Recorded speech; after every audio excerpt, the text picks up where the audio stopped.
What's going on, y'all? I'm Josh, I'm Kelsey. and you're listening to Anywhere South, or you're watching Anywhere South right there on the YouTube. Kelsey, you doing okay? I'm doing great today. How are you doing? I'm good. I had a nosebleed this morning. That was weird. Woke up with a nosebleed. I think you might have gotten a little too excited in your sleep. I got punched myself or something. Yeah, I think you got into a fight with yourself. You were real restless.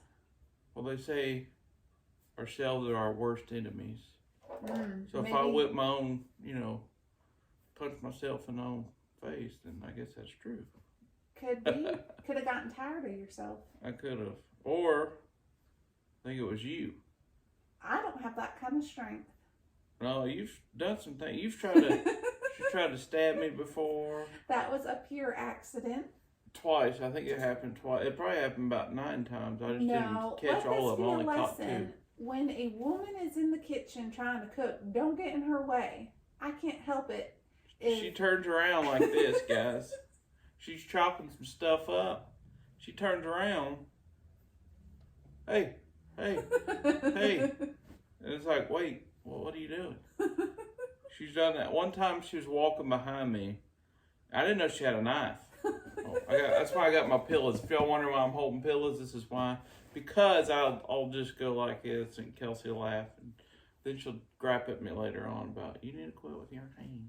That's right. You need to quit I can't flapping help it. around. I can't help it. It's who I am. It's my identity. I'm a flapper, tapper.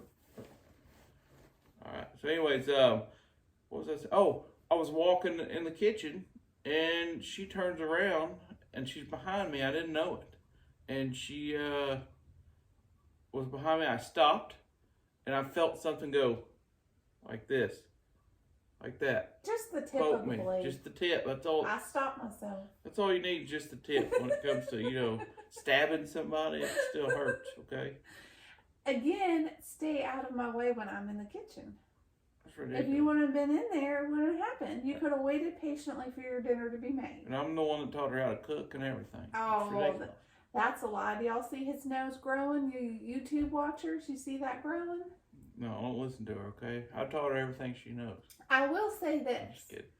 When we first got together, this poor man didn't know how to make nothing. Maybe some eggs. But since then, many years You should tell her when I asked you to marry me. Oh, Lord. Listen to this, y'all. So, Josh decides when he wants to propose that he's going to propose in a park. And It's our favorite park, by the way. Yes. We used to go there all the time. Many good memories. I like Pink and Red Park. There was a lot of homeless people around, but still. A lot of good memories there. So Josh decides he is going to cook a nice dinner for us before he pops the question. Yeah. So he makes spaghetti.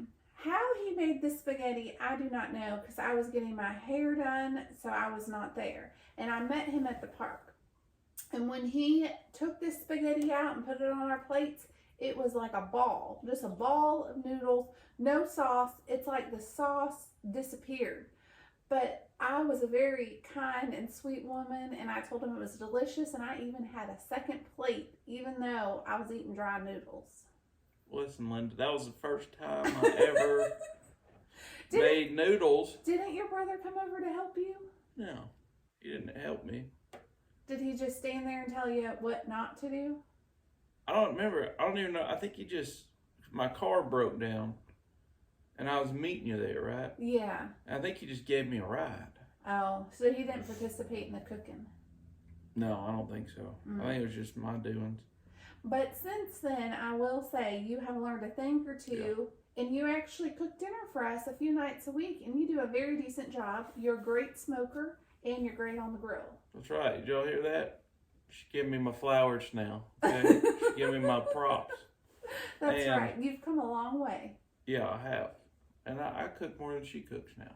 Okay? It's true. I've gotten a little tired as I've gotten older. Older, yeah, because you're some old. So old.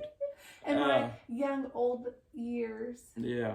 No, but yeah, so I used to hate cooking. I used to never cook, and then all of a sudden, I don't know, one day I just started cooking. I don't know what happened. It was like those people that like wake up, you ever hear that? Mm-hmm. Like they'll like go to sleep or, have a stroke or something and then come to and they speak a different language. Yeah, that happened to me. Mm-hmm. I just wish it would have been wish I knew sign language or Spanish. I really want to know instead some Spanish. of cooking. I could have woke up and just started signing like crazy. And you're like, what are you doing? Is there bees or something? I'm like, no, listen, I know sign, okay? Well, I will say I'm very grateful you learned how to cook because it is very nice to come home and have a hot meal on the table. Not always be the one doing it. So yeah, I really appreciate fellas, it. I cook sometimes. Sometimes. So, what was I going to say? Oh, we're talking about sign language. I'll tell you a quick story. One time, when we lived in St. Augustine, we lived, it was a deaf and blind school in St. Augustine. If you guys probably know, it's where Stevie Wonder went there, and I think he helped build that. He donated a lot of money for that school. It's a good school. Everybody you meet at that school, teachers, everybody's so nice. Oh, the nicest people. But they have a football team, which is I think probably more on the deaf side. I don't think you can play blind football, right? I don't think I've seen any blind players out there. I don't think. I mean, what are you gonna do? Catch the ball? I don't know. But anyways, they could be kickers. Okay. They could be kickers. It's true. I don't know. I'll tell you this. If you ever seen a blind football player, please let me know. I ain't never seen one. I want to. I want to see one, y'all. I want to see one. Goes my hands. Sorry. There go your hands. But back to your story. My story is, so there's a deaf and blind school, and so there's a lot of people as they graduate, they usually just stay in St. Augustine because it's very accessible for people with, that are deaf or blind, and it's really good for them, and it's a smaller town, so they can walk everywhere, So every day we'd see this couple. They lived down the street from us, and they were both deaf.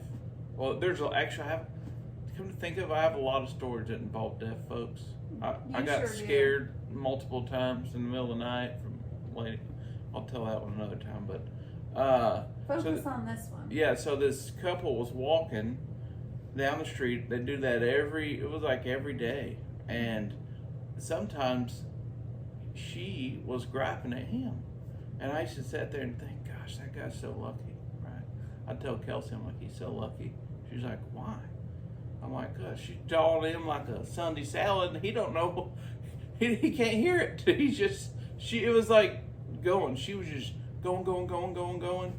And I was like, yeah, he's a lucky fella. He don't even know it, okay? He doesn't know it. But he don't have to listen to that. Because if he had to listen to that, I would have hated to have been him. That's all I could say. If she was if she was yelling, talking as fast as her hands were moving, he wouldn't have any eardrums. I mean, it was crazy. So, and of course, no hate to the deaf or blind community. I'm just joking. We have friends that are deaf. We got to know a lot of the people around there that were hearing impaired or vision impaired, and we had a lot of them in our church. Yeah, a lot of folks in our church that went to the school. But yeah, so this was just like a weekly thing. She would just gripe at him, and he was a lucky fella. And but yeah, go ahead. What did we come on to talk about today? Well, we came on to talk about fried green tomatoes.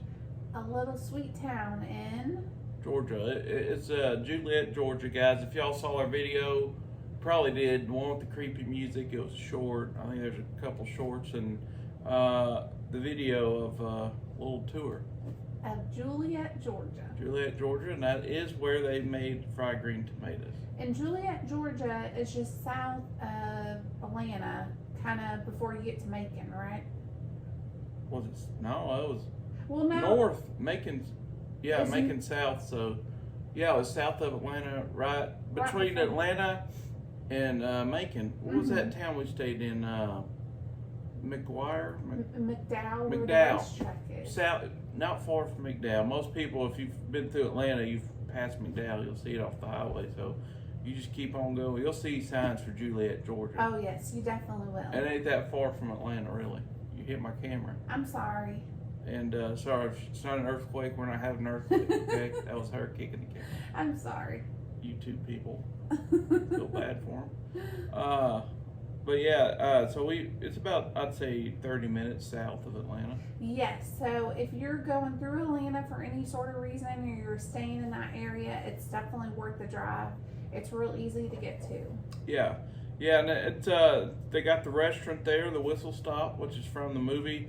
In fact, they never even changed it. No. It looks exactly the same from the movie. We have been there before. Yes. I'd say back in 2011, 2012, something like that. Around there. It's been a long time. We always say we're going to go back, but we went back because there's a guy that if you remember the bee scene in the movie, that was his bees. He's the beekeeper for the area, but he has a honey store there and he makes different things. His wife does, and out of honey and all that. So he's a great man to talk to. He doesn't like photography or videoing. So when you go in there, there's a big sign, so you can't take pictures inside or video him, but he is a great gentleman to talk to. He is, and we couldn't get a lot of, as you've seen, I had to make a video with the best I could with what I had, because there was we had a lot working against it. Yeah, between the music with copyright. Everywhere. Every store we went to was music. And even music playing in the streets.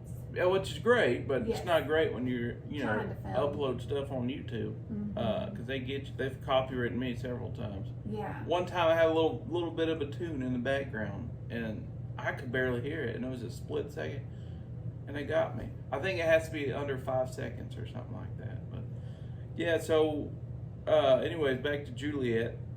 There was music blaring, and there's it looked haunted. Yes. That house. When you pull into Juliet, it's one long street, and so right across from where like the main street is, there's this house on the hill. Yeah, the house on the hill, and I don't know if they call it that. I call it that. Mm-hmm. That's what it looks like. It is a creep. Y'all saw it in the video, that little short.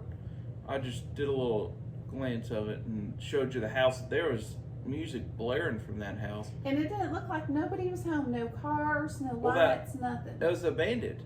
Yes. The house was abandoned. So I don't know if it was like some squatters or something. That's true, because there was the no trespassing and condemned sign and all that too. So. Or maybe it was abandoned, but somebody owns the property. Could be.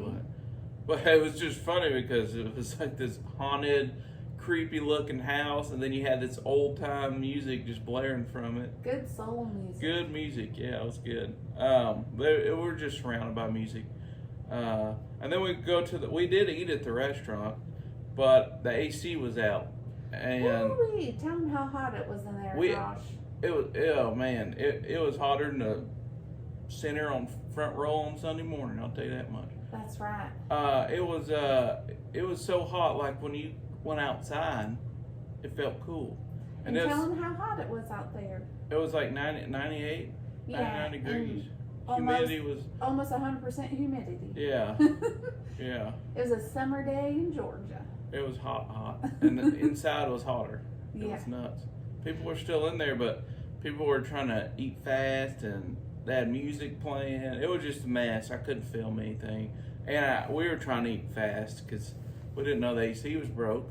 And we weren't going to go. But we're like, well, they do have good food, and we're already here, so...